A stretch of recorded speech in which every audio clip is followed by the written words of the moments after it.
പശ്ചിമഘട്ടത്തിൻ്റെ താഴ്വരയിൽ 625 പടികൾ കയറി ഈ മലമുകളിലെത്തിയാൽ ഒരു പറുദീസയാണ്. കാഴ്ചയുടെയും വിശ്വാസത്തിൻ്റെയും അനുഭൂതി നിറഞ്ഞ ഒരു മഹാകാഴ്ച.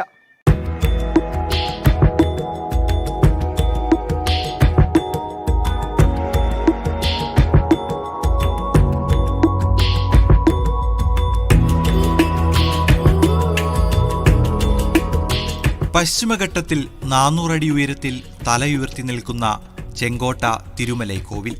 പ്രകൃതിയെയും ആത്മീയതയെയും ഒരുപോലെ ഇഷ്ടപ്പെടുന്നവരുടെ പറുദീസ. ചുറ്റും കാടിന്റെ കുളിരും കിളികളുടെ ശബ്ദവും തെളിഞ്ഞ നീലാകാശവും ചേർന്ന പുണ്യഭൂമി. ഈ ക്ഷേത്ര ദർശനം കേവലം ഒരു തീർത്ഥാടനത്തിനപ്പുറം പ്രകൃതിയെ അടുത്തറിയാനുള്ള ഒരവസരം കൂടിയാണ്.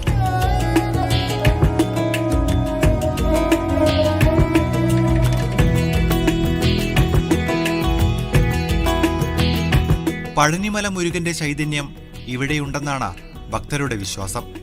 തമിഴ് വാസ്തുവിദ്യയുടെ സൗന്ദര്യം മുഴുവൻ വാരിയണിഞ്ഞ ശില്പങ്ങൾ.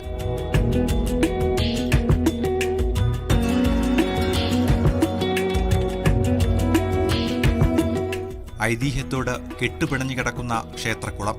കിഴക്കേ കവാടത്തിലേക്ക് എത്തുമ്പോൾ കാണുന്ന രാജഗോപുരവും അലങ്കാരപ്പണികളും സൂര്യപ്രഭയിൽ തിളങ്ങും.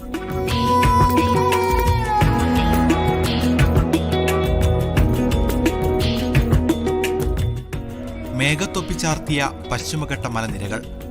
പച്ചച്ചായം തട്ടിവീണ പോലെ പാടശേഖരങ്ങൾ. കുടങ്കമഴ്ത്തിയ പോലെ പാറകൾ. അങ്ങ് ദൂരെ അണക്കെട്ട്. അങ്ങനെ തമിഴ് ഗ്രാമങ്ങളുടെ ഒരു ആകാശ കാഴ്ചയാണ് മുകളിൽ നിന്ന് നോക്കിയാൽ കാണാനാവുക.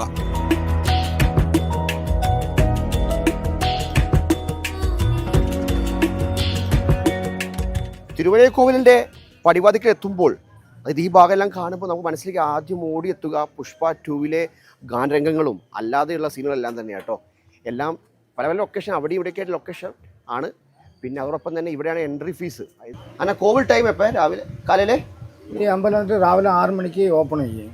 പിന്നെ ഉച്ചയ്ക്ക് 1:30 കഥവടയ്ക്കും. പിന്നെ വൈകിട്ട് 4:30 ഓപ്പൺ ആയിട്ട് നൈറ്റ് 8:30 പൂജയൊക്കെ തീർന്നത് കഥവടയ്ക്കും. പ്രധാന ഉത്സവം എന്നാ? പ്രധാന ഉത്സവം ഇത് ഇവിടെ വന്നിട്ട് വിശാഖം, തൈപ്പൊങ്കൽ, തൈപ്പൂഷം, പിന്നെ മാസത്തിൽ വരുന്ന ഒടുക്കത്തെ വെള്ളിയാഴ്ച മാസപ്പിറപ്പ്, കൃത്യ നക്ഷത്രം. ഇവിടുത്തെ പ്രധാന അഭിഷേകം വന്നിട്ട് പാലഭിഷേകം. ഇവിടെ വരുന്ന ആൾക്കാർ ശനിയാഴ്ചയും ഞായറാഴ്ചയും 90% മലയാളി തന്നെ വരുന്നത്.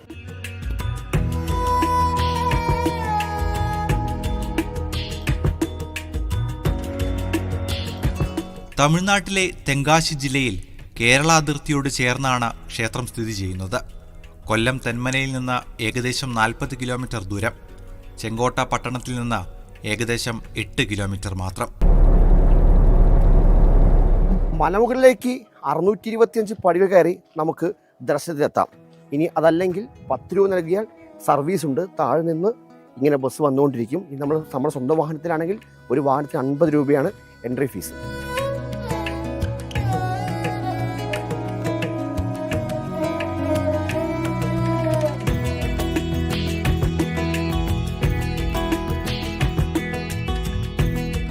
രാവിലെ എത്തിയാൽ മുരുകന്റെ കീർത്തനങ്ങൾ കേട്ട് പൂക്കളുടെ സൗന്ദര്യം ആസ്വദിച്ച് സൂര്യോദയം കാണാം. മലകളാൽ ചുറ്റപ്പെട്ട സ്ഥലമായതിനാൽ തന്നെ കാറ്റെപ്പോഴും കുസൃതി കാട്ടി കറങ്ങി നടപ്പുണ്ടാകും. അല്ലു അർജുൻ ചിത്രം പുഷ്പ 2 തിരുമലൈക്കോവിൽ വളരെ പ്രസിദ്ധി ആർജിച്ചു.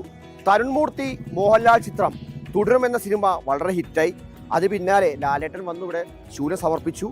ആ സിനിമയിലെ കൊണ്ടാട്ടം എന്ന പാട്ടിലും ഈ ക്ഷേത്രത്തെക്കുറിച്ച് പരാമർശിക്കുന്നുണ്ട്. നടൻ വിക്രം വേഷമിട്ട സ്വാമി, ജയം രവിയുടെ സംതിങ് ചിത്രങ്ങളിലും ക്ഷേത്രം പശ്ചാത്തലമായിട്ടുണ്ട്. തെക്കൻ ജില്ലകളിലുള്ളവർക്ക് ഒരു 1 ഡേ ട്രിപ്പായി പോയി വരാനുള്ള സ്ഥലം കൂടിയാണ് തിരുമലൈ കുമാരൻ കോവിൽ.